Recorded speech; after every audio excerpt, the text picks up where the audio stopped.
अच्छा, अगर मैं आपसे ये पूछूँ कि एक्चुअल में what is the difference between the science and technology? So I think आप में से काफ़ी स्टूडेंट जानते हैं कि साइंस जो होता है वो नेचर में एग्जिस्ट होता है, और जो टेक्नोलॉजी होती है it is totally develop by human beings, जो ह्यूमन वेलफेयर के लिए होती है, ह्यूमन की लाइफ को और बेटर बनाने के लिए होती है। यानी टेक्नोलॉजी पूरी तरह से इनोवेशन पर डिपेंड होता है। बहुत सारी चीज़ों को जो कहीं नेचर में जो चीज़ें मिलती हैं, जो नेचुरल स्टेजेस में होती हैं, आप साइंस कहते हैं, उन्हीं को आप आर्टिफिशियल तरीके से ह्यूमन की लाइफ को बेटर करने के लिए बना रहे हैं, वो कहीं ना कहीं एक टेक्नोलॉजी है। ये वही टेक्नोलॉजी है जिसकी वजह से आप मुझे कोविड में भी मेरी लाइव क्लासेस सुन रहे हैं। ये वही टेक्नोलॉजी है जिसकी वजह से आप इंटरनेट को एक्सेस कर रहे हैं। ये वही टेक्नोलॉजी है जिसकी वजह से आपके हाथ में मोबाइल फ़ोन और मेरे पास लैपटॉप है। यानी कहने का सीधा मतलब है दोस्त कि इनोवेशंस कहीं ना कहीं ज़रूरी होती है किसी टेक्नोलॉजी के लिए। मैं आज आपको एक टॉपिक के बारे में बात करने वाला हूँ, जो ऐसा टॉपिक है जिसके लिए पीछे 2010 में नोबेल प्राइज़ भी दिया गया था। और उस टॉपिक का एक जो सेंटर है वो भारत में हम बनाने जा रहे हैं, इवेंट बन रहा है। जिस पर एक करंट अफेयर्स का एक आर्टिकल आया हुआ है जिसको लेकर मैं आपके साथ यहाँ पे डिस्कशन करने वाला हूँ। And the name of topic is graphene innovation centre in India. So this is the lesson number 51, जो आपको करंट अफेयर से जुड़े टॉपिक्स लेकर मैं यहाँ यूट्यूब सेशन पर आता हूँ। साइंस टिफ एनवायरमेंट से जुड़े जितने भी करंट अफेयर्स हैं आपके एग्जाम्स के लिए, दोज आर इंपॉर्टेंट, उन सारे के सारे लेसन्स को मैं यहाँ पर बनाता हूँ। That will be really very fruitful to all of you for your coming year examinations. So let us start guys this graphene innovation centre India. इसमें क्या न्यूज़ रहा है, किस तरह की बातें, इस पर हम आपसे चर्चा करेंगे। और यहाँ पर कहीं ना कहीं मैं आपको ग्राफीन के बारे में बताऊंगा। ग्राफीन आपके पेपर है पीछे भी 2013-14 के आसपास यूपीएससी प्रीलिम्स में क्वेश्चन भी रह चुका है। So let us start. Before going to start this lesson, I would like to introduce myself. My name is Dr. Ravi Akredi, and I have done my PhD at IIT Delhi. I'm working as a professor, director of Purvanchal IS for face-to-face classes at Gorakhpur, Uttar Pradesh. I'm taking your classes of Science Tech and Environment. पिछले 19 वर्षों से I'm taking your classes in civil service examination, और 1000 से अधिक students and those already got select. I have published 2 books, एक science tech पर आती है और दूसरी मैकग्रा हिल में एक इन्वायरमेंट पर आती है, और ये दोनों के दोनों बुक इस समय they are very popular and highly selling book in India. Okay, so आगे बढ़ते हैं। This is the Telegram channel जहाँ पर आप मेरे PDF पा सकते हैं, और मेरा टेलीग्राम चैनल है t.me/ravi_upsc_unacademy। यहाँ पर मेरे PDF अवेलेबल हैं, तो don't waste your time to me develop your notes. आप सीधा यहाँ से डाउनलोड कर लीजिए। अनअकैडमी पर मेरा जो प्रोफाइल है unacademy.com/ravi_p_2010, यहाँ पर मेरा प्रोफाइल अवेलेबल है। ओके, यहाँ पर आपको मेरी प्लस की क्लासेस और प्लस के साथ साथ आपको मेरी स्पेशल की क्लासेस भी मिल जाती हैं। प्लस के साथ साथ आपको मेरी स्पेशल क्लासेस मिल जाती हैं। Plus is a paid course, लेकिन स्पेशल क्लासेस जो होती है वो फ्री ऑफ कॉस्ट होती हैं। और कोर्स को ज्वाइन करते समय रवि यूपीएससी कोड को यूज़ करना ना भूलें। यहाँ पर you will get extra 10% discount in your entire fees guys. This is the best platform for all of you in the live session जो अनअकैडमी आपको देता है। The best teachers that you can see anywhere in India, वो सारे के सारे आपको एक ही मंच पे, एक ही प्लेटफॉर्म पे मिल जाते हैं। यहाँ पर साइंस एंड टेक्नोलॉजी और इन्वायरमेंट के सेशन को लेकर मैं आपके साथ मिलता हूँ। And this all the 2 subject if I talk to you is very very important for all of you. और सर आप जानते हैं यहाँ से तकरीबन 30-35 क्वेश्चंस आपके पेपर में इन 2 सब्जेक्ट से आ जाते हैं, जैसा कि you will see the even the number of questions last 10 years. So it's a very important subject for all of you, और इन्हीं से जुड़े करंट अफेयर्स को मैं आपको यूट्यूब सेशन पर यहाँ पर दे रहा हूँ। That will be really very fruitful to all of you. So crack UPSC with Unacademy lite subscription, जो आपको 50% फ्लैट डिस्काउंट दिया जा रहा है टिल 23 फरवरी तक, इसे मिस मत कीजिएगा। पर जीएस और सी साइड के जो मॉक टेस्ट सीरीज़ आपको दिए जा रहे हैं, लर्न अप परफॉर्मेंस इंडेक्स भी आपको दिया जाता है आपके परफॉर्मेंस को चेक करने के लिए, और काफ़ी हद तक इसी डेप्थ एनालिसिस और वीडियो सॉल्यूशंस भी आपको इन सारे लेसन्स के आपको मिलते हैं। इनको सब्सक्राइब करने के लिए रवि यूपीएससी कोड को यूज़ करना ना भूलें। इवन अनअकैडमी अल्ट्रा कम्बैट जो है नेक्स्ट 27 फरवरी को है, ठीक 11 बजे से मिस मत कीजिएगा। इसमें आपको बहुत सारे स्कॉलरशिप्स और प्राइजेस भी दिए जा रहे हैं। इसको ज्वाइन करते समय रवि यूपीएससी कोड को यूज़ करना ना भूलें। दिस इज टेक्नोलॉजी टॉपिक जो हम ग्राफीन इनोवेशन सेंटर को यहाँ पर लेकर आपसे बात करने वाले हैं। इसके बारे में ऐसा क्या है जो करंट अफेयर्स में न्यूज़ में रहा है, तो आपको मैं बता दूं कि केरला में जो केरला गवर्नमेंट है, उन्होंने अनाउंस किया है कि पूरी भारत का पहला ग्राफीन इनोवेशन सेंटर बनाने के लिए। और एक ग्राफीन इनोवेशन सेंटर जो बनेगा वो उसके पीछे जो जॉइंट वेंचर होगा, एक तो digital university of Kerala, centre for material for electronic technology जिसको सीमेट कहते हैं, और टाटा स्टील लिमिटेड, ये दोनों मिलकर इस ग्राफीन इनोवेशन सेंटर को बनाने जा रहे हैं केरला में। ओके, अब बात होती है एक्चुअल में ग्राफीन है क्या। ओके, ग्राफीन जो है वो एक्चुअल में एक एटम थिक लेयर होता है और 2 dimensional network of carbon atoms में होता है। डिटेली आपको बताऊँ कि जब हम कार्बन एलोट्रोप्स की बात करते हैं तो कार्बन को अगर हम हेक्सागोनल फॉर्म में ले लें, ओके, हेक्सागोनल फॉर्म में ले लें। जैसे अगर मैं आपको कार्बन एलोट्रोप्स बताने की कोशिश करूँ, मान लो एक पेपर आप ले लो, एक प्लेन पेपर ले लो, ठीक है। एक पेपर को अगर आप देखो तो उसमें होता क्या, मैं आपको बताऊँ, उसमें 2 डायमेंशनल पिक्चर होता है। एक डायमेंशनल ये एक्स होता है, एक डायमेंशनल ये जो होता है वो वाई होता है। एग्जैक्टली ग्राफीन भी कुछ ऐसे ही होते हैं।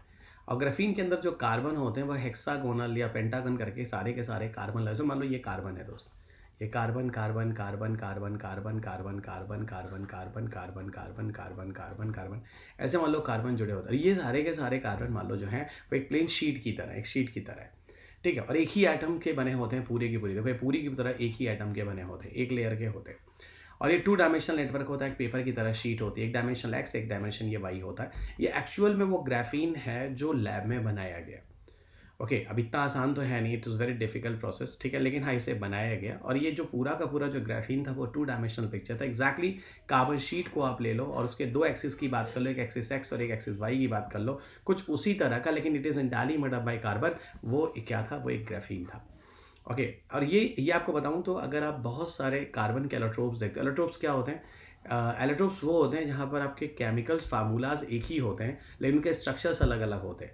यानी एलोट्रोप्स हम केमिस्ट्री में किसे कहते हैं, जैसे अप्रूव वगैरह क्या कहते हैं आप केमिस्ट्री में, फार्मूला एक ही हो, अगर केमिकल फार्मूला एक ही हो लेकिन उनके स्ट्रक्चर्स अलग अलग हो, उनके स्ट्रक्चर्स अलग अलग हो, स्ट्रक्चर्स डिफरेंट। और स्ट्रक्चर्स डिफरेंट हो जाने से आपको बताऊं उनकी प्रॉपर्टी बदल जाती है। जैसे आप सुनते होंगे कि डायमंड और ग्रेफाइट एक दूसरे के एलोट्रोप्स होते हैं, दोनों के केमिकल फार्मूला एक होता है लेकिन उनकी शेप अगर बदल दो तो उनका प्रॉपर्टी बदलता है। ग्रेफाइट उतना ही सॉफ्ट और ग्रीसी होता है, वहीं दूसरी तरफ डायमंड उतना ही हार्ड होता है।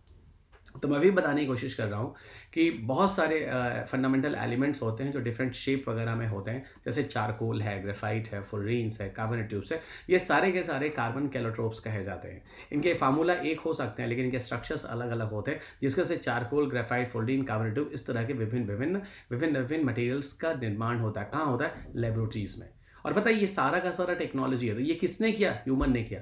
भगवान ने कुछ भी इस तरह की चीज़ें बना के नहीं भेजी, हमने इन चीज़ों को charcoal, graphite, fluorine, carbon tube को लैब में बनाया है, ठीक है। कहीं ना कहीं चारकोल वगैरह आपको नेचुरल सोर्सेज में भी मिल जाएंगे, लेकिन फ्लोरीन, ग्रेफाइट भी आपको नेचुरल ही मिल जाएगा। ग्रेफाइट आपको बता दूं कि ग्रेफाइट नेचुरल भी अवेलेबल है और ग्रेफाइट सिंथेटिक भी है।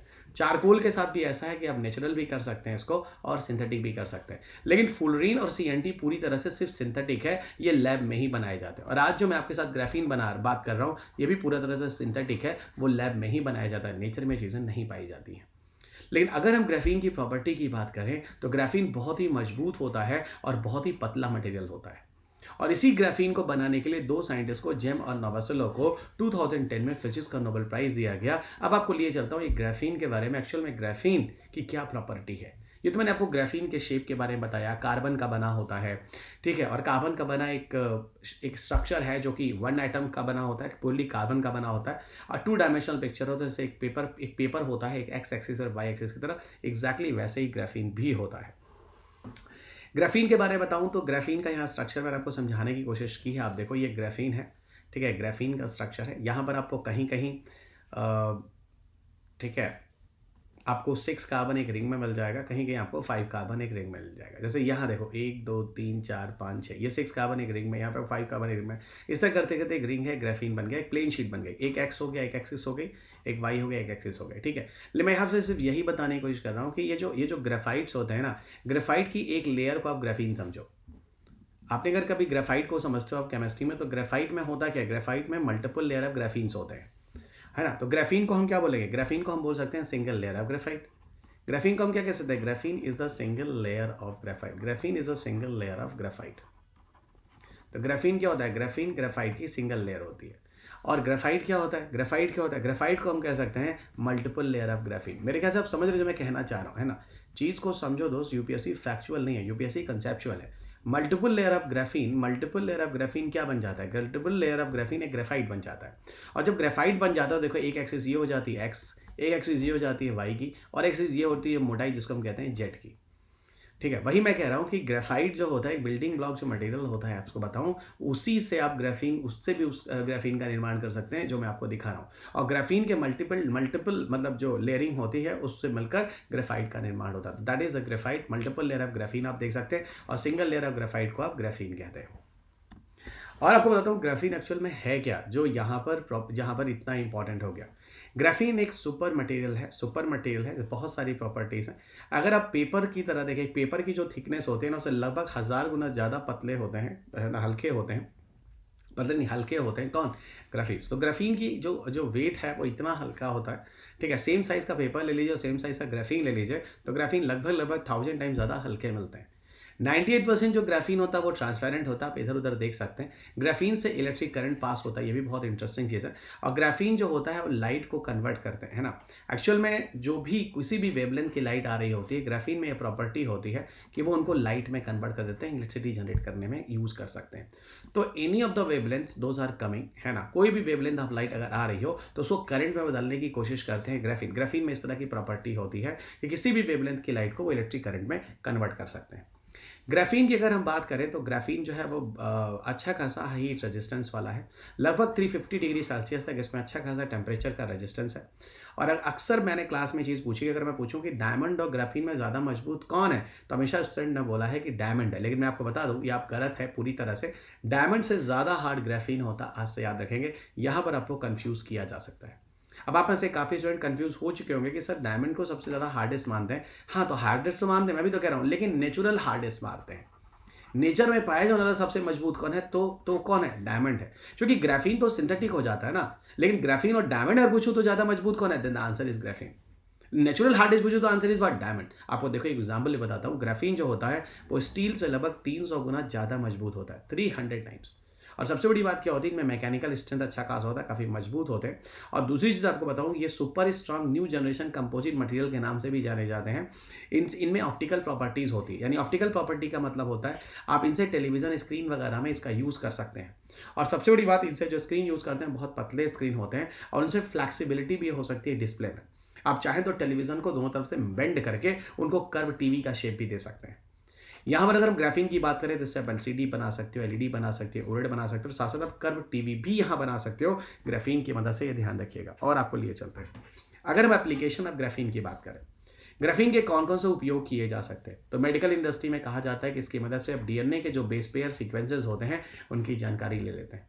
और डीएनए के बेस पेयर सीक्वेंसेस की मदद से ही हमें ये पता चल जाता है कि हमारी बॉडी में कौन से जीन कहाँ पर हैं। और ये जीन का मतलब स्टडी ऑफ जेनेटिक्स, जीन का मतलब बायोटेक्नोलॉजी के एक्सपेरिमेंट में हम ग्राफीन का यूज़ कर सकते हैं। जब भी हम कंप्यूटर यूज़ करते हैं तो कंप्यूटर के अंदर ट्रांजिस्टर्स लगाए जाते हैं। उसी ट्रांजिस्टर्स की वजह से कंप्यूटर का जो प्रोसेसर होता है, जैसे i3, i5, i7, वो काफ़ी बेहतर होता है। जितना ज़्यादा अच्छा ट्रांजिस्टर, जितने ज़्यादा संख्या में ट्रांजिस्टर, उतना ही अच्छा कंप्यूटर प्रोसेसर, कंप्यूटर की स्पीड अच्छी होती है। ऐसा कहते हैं कि अगर ग्राफीन मेड मटेरियल से ट्रांजिस्टर बना ले, generally transistor silica made material से होता है। अगर हम सिलिका की जगह ग्राफीन मेड मटेरियल से अगर हम ट्रांजिस्टर बना लें, तो ग्राफीन मेड जो ट्रांजिस्टर होते हैं इससे फ्रीक्वेंसी करीब 100 गीगाहर्ट्ज़ तक जा सकती है। आज जो आप कंप्यूटर यूज़ करते हैं उसकी फ्रीक्वेंसी कितनी होती है? 2.5, 2.5, 3.2 समथिंग गीगाहर्ट्ज़ के आसपास होता है। आप सोचिए अगर ग्राफीन से अगर कंप्यूटर आप बना लेंगे तो उसकी जो फ्रीक्वेंसी है वो कहाँ तक जा सकती है? 100 गीगाहर्ट्ज़। मतलब ये कह लो कि आपका कंप्यूटर आज 4 फाइल खोलते हो, कंप्यूटर हैंग नहीं होता। कि आज मैं कहता हूँ कंप्यूटर पे 50 फाइल खोल लो, 50 काम करो, हज़ारों काम करो, फिर भी कंप्यूटर नहीं होगा। कंप्यूटर इतना एक्टिव है, इतना फास्ट होगा। ठीक है, सोचिए प्रोसेसर, आज आप कौन सा प्रोसेसर यूज़ कर रहे हैं? i3, i5, i7, i9। और सोचिए इससे उसकी फ्रीक्वेंसी कितनी है? 3.2, 2.5 गीगाहर्ट्ज़ के आसपास। और भविष्य में सोचो 100 गीगाहर्ट्ज़ तक की बात कह रहा है कौन? आप ग्राफीन की मदद से जो ट्रांजिस्टर लगा सकते हैं वहाँ यहाँ तक जा सकते हैं, ह्यूज है। आपको बताऊं टेराहर्ट्ज़ तक की स्पीड जो है, टेराहर्ट्ज़ तक की जो स्पीड है, गीगाहर्ट्ज़ छोड़िए, टेराहर्ट्ज़ तक की जो स्पीड है इस ट्रांजिस्टर की मदद से हो सकती है, जो ट्रांजिस्टर हम ग्राफीन में लगाते हैं। ठीक है, और आपको बताऊं इसकी ऑप्टिकल इलेक्ट्रॉनिक्स की एबिलिटी तो मैंने आपको बता ही दी है, जिसके बारे में मैंने आपको बता दिया। हाई इलेक्ट्रिकल कंडक्टिविटी होती है, ऑप्टिकल ट्रांसपेरेंसी होती है, उसके से स्क्रीन बनाने के लिए काम आता है, इसका उपयोग किया जाता है। इवन आपको बताऊं कि जो टेलीविज़न होता है जिसमें इंडियम टिन ऑक्साइड का यूज़ किया जाता है, टेलीविज़न में एक्चुअल में हम इंडियम टिन ऑक्साइड का यूज़ करते हैं ओलेड एलईडी वगैरह टीवी में। अब ये कहा जा रहा है कि फ्यूचर में इंडियम की जगह पर हम ग्राफीन को एज अ अल्टरनेटिव की तरह यूज़ कर सकते हैं। ठीक है, ध्यान रखिएगा। अब देखिए वही कह रहा है कि touch screen, liquid crystal display, OLED, organic photovoltaic समझते हैं, जो सोलर सेल होते हैं, जो सोलर सेल होते हैं, जो सनलाइट से इलेक्ट्रिसिटी बनाने का काम करते हैं, उनको भी हम उनमें भी एक्चुअल में सिलिका का यूज़ होता है। सिलिका की जगह हम रिप्लेस करके ग्राफीन का यूज़ कर सकते हैं, और ग्राफीन की वजह से उनका पावर जनरेशन कैपेसिटी भी फोटोवोल्टाइक्स की कई गुना ज़्यादा हो जाती है। फ़िल्टर वगैरह में जैसे मान लो आपको डीसैलिनेशन करना है, समुद्र का पानी है जिसमें सैलिनिटी होती है। कुछ मत करो आप ग्राफ़ीन ऑक्साइड का एक फ़िल्टर बना लो, ग्राफ़ीन ऑक्साइड से आप समुद्र के पानी को आप वहाँ से छान सकते हो। इवन एथेनॉल डिस्टिलेशन में जब हम एथेनॉल बनाते हैं तो एथेनॉल जो होता है आपको बताऊँ उस प्रोसेस में करते क्या हैं कि हम उसको खौलाते हैं और खौलाकर हम करते क्या एथेनॉल के अंदर के कॉन्सेंट्रेशन को बढ़ाते हैं। असल में पता आपको होता क्या एथेनॉल डिस्टिलेशन है मैं बताता हूँ। एथेनॉल डिस्टिलेशन के प्रोसेस में मान लो आपने आपने बार्ली का वाटर ले लिया, बार्ली का पानी ले लिया, बार्ली का वाटर ले लिया, बार्ली का जूस ले लिया। बार्ली के जूस में क्या होता है सबको पता है, बार्ली के जूस में होता है कार्बोहाइड्रेट। क्या होता है? कार्बोहाइड्रेट। इस कार्बोहाइड्रेट में आप फर्मेंटेशन का प्रोसेस करा दो, बैटल एक्टिविटी करा, उसे कहते हैं फर्मेंटेशन। अब ये कार्बोहाइड्रेट एक्चुअल में कन्वर्ट हो जाता है, बताओ किसमें? बियर में। और बियर में अल्कोहल कितना होता है? लगभग 1% या उससे कम। अब इस बियर के अंदर जो फर्मेंटेशन के बाद अगर यहाँ पर जब आप डिस्टिलेशन कराते हैं, ये प्रोसेस जो मैं कह रहा हूँ, एथेनॉल डिस्टिलेशन जब कराते हैं, एथेनॉल डिस्टिलेशन से यही बियर आगे चल के विस्की हो जाता है और उसके कॉन्सेंट्रेशन 48 to 50% के आसपास हो जाता है। मैं बियर और विस्की नहीं बढ़ा रहा, मैं सिर्फ बता रहा हूँ एथेनॉल डिस्टिलेशन से वही अल्कोहल का कॉन्सेंट्रेशन जो होता है वो इतना ज़्यादा हो जाता है कि 48 to 50 चला जाता है और वो आपके लिए खतरनाक हो जाता है। अब यहाँ कह रहे हैं कि जब हम इसको गर्म करते हैं इस बियर को, तो यहाँ पर उसको छानने के लिए भी ग्राफीन ऑक्साइड का यूज़ कर सकते हैं। वो वाटर वेपर को पास होने देता है लेकिन और बाकी चीज़ों को पास नहीं होने देता है। तो वही वाटर वेपर में जो एथेनॉल निकल कर आता है, उसी एथेनॉल को हम ले जाकर सुखाकर उससे उससे क्या करते हैं? उससे हम विस्की बनाते हैं। ये एक प्रोसेस है। तो यहाँ पर भी ग्राफीन ऑक्साइड का यूज़ होता है। बायोफ्यूल, चाहे आप बायोडीजल बना रहे हैं, अल्कोहल इंडस्ट्री में एथेनॉल डिस्टिलेशन के लिए भी ग्राफीन ऑक्साइड का उपयोग हो सकता है।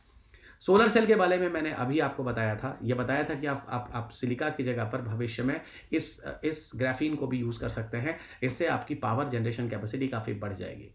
हम लोग मोबाइल्स वगैरह में अक्सर सुपर कैपेसिटर की बात करते हैं, सुपर कंडक्टिविटी की बात करते हैं, ताकि मोबाइल के अंदर एनर्जी स्टोरेज काफ़ी ज़्यादा हो जाए। तो यहाँ पे भी साइंटिस्ट का कहना है कि अगर ग्राफीन मेड मटेरियल को हम यूज़ करते हैं तो वो पावर स्टोरेशन की क्षमता बढ़ा देते हैं, आपकी बैटरी की लाइफ ज़्यादा हो जाएगी।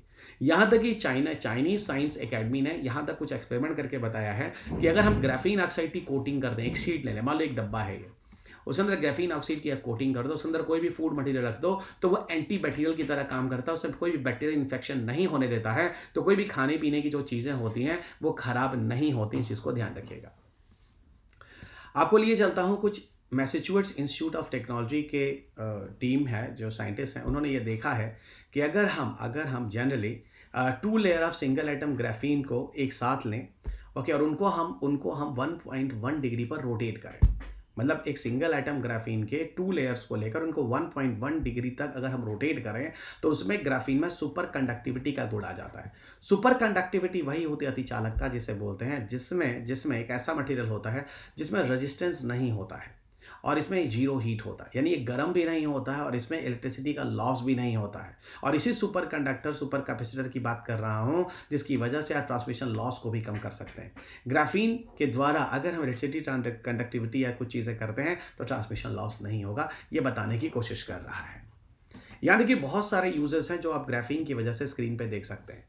कौन कौन से यूजर्स हैं जो आप स्क्रीन पे देख सकते हैं? आप खुद देखें, यहाँ पर हाई स्पीड ट्रांजिस्टर आपको दिखाया जा रहा है, conductive link EMI screen link दिखाई जा रही है, केमिकल सेंसर्स दिखाया जा रहा है, LED लाइटिंग के लिए यूज़ कर सकते हैं, ऑटोमोबाइल एरोप्लेन के कंपोनेंट्स को ग्राफीन में बना सकते हैं जो कि काफ़ी हल्के और मजबूत होते हैं, solar cell battery super capacitor में यूज़ कर सकते हैं और फ्लेक्सिबल डिस्प्ले के केस में भी इनका यूज़ कर सकते हैं। तो ग्राफीन को आप हर सेक्टर में यूज़ कर सकते हैं, जो आपको इस पिक्चर के अंदर सारी चीज़ें दिखाई जा रही हैं। अब अंत में हम बात करते हैं इसका सिग्निफिकेंस क्या है इस पूरे प्रोजेक्ट का, जिसकी वजह से मैंने आपको ग्राफीन पर चीज़ें पढ़ाई हैं। ओके, सबसे बड़ी बात बताऊं तो कहीं ना कहीं हमारे साइंटिफिक रिसर्च पे काफ़ी हद तक बताऊं तो इंडस्ट्रियल सेक्टर का अच्छा खासा इन्फ्लुएंस होगा। यानी कहने का मतलब है इस तरह की इंडस्ट्री साइंटिफिक रिसर्च पर करके लोग इंडस्ट्रियल सेक्टर में डिफरेंट तरह के एप्लीकेशंस को यूज़ करेंगे। ठीक है, दूसरी तरफ ये कहीं ना कहीं ये चीज़ इन्वेस्टर्स को और अट्रैक्ट करेगी ग्राफीन जैसे प्रोडक्ट्स को और बनाने के लिए, यानी ग्राफीन को हम अपनी जीवन में और ज़्यादा जोड़ सकेंगे। और तीसरी चीज़, केरला में to emerge as a knowledge based economy भी कहीं ना कहीं केरला में इसको भी बूस्टअप करने में मदद करेगी। ओके, तो आपको कहीं ना कहीं इस तरह की नॉलेज, इस तरह की चीज़ें कहीं ना कहीं इकोनॉमिकल ग्रोथ में भी आपको हेल्प करने वाली हैं। ठीक है, अंत में चलते हैं आपको बता दूं टेलीग्राम पे ये जो मेरा चैनल है, यहाँ से आप इस PDF को ले सकते हैं, सीधा अपने समय को बचा सकते हैं। अनअकैडमी पर मेरी जो प्लस की क्लासेस होती हैं और प्लस के साथ साथ जो स्पेशल क्लासेस होती हैं वो आपको यहाँ पर मिल जाती हैं। ये जो लिंक दिया हुआ है यहाँ पर आपको मेरी स्पेशल क्लासेस में आपको बायोलॉजी का सेशन मिल जाता है जो मैं आपको फ्री दे रहा हूँ, और प्लस में मेरी साइंस टेक और एनवायरमेंट दोनों ही क्लासेस आपको दी जा रही हैं। मेरा जो कोड है वो रवि यूपीएससी है। रवि उस यूपीएससी कोड को यूज़ करें, और जो भी एक्स्ट्रा डिस्काउंट है आप फीस में ले सकते हैं। देखिए, iconic subscription is the best subscription जो मैं आप सबको बताऊंगा, और क्योंकि इस सब्सक्रिप्शन में साथ सबसे बड़ा फायदा कि आपको एक मेंटरशिप दिया जाता है।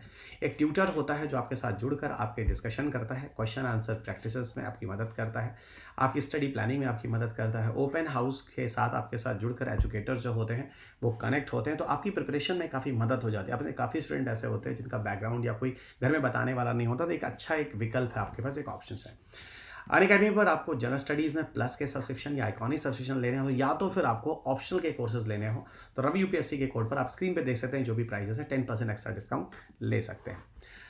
0% इंटरेस्ट रेट पे आपको अनअकैडमी लोन फैसिलिटी भी देता है। अच्छा, अगर कोई फाइनेंशियल क्रंच है तो आप इसका भी यहाँ फ़ायदा उठा सकते हैं। लाइव मेंटरशिप प्रोग्राम है जो अनअकैडमी पे एक नई चीज़ है जो आपके साथ शुरू की गई है। 1-to-1 इंटरेक्शन आपके किया जाता है। आप यहाँ पर इस सेशन को बुक करा सकते हैं। कोशिश की जाती है आपके लैंग्वेज में, आपकी स्ट्रैटेजी, आपकी प्लानिंग, आप में किसी तरह की दिक्कत है, मेंटरशिप की हेल्प चाहिए, तो ऑडियो कॉल के साथ आपकी मदद की जाती है। स्कोर बूस्टर टेस्ट सीरीज़ है जो अनअकैडमी पर स्टार्ट है, और ये 5 सब्जेक्ट्स को लेकर हम 5 दिन आपके साथ मिलते हैं 10 बजे।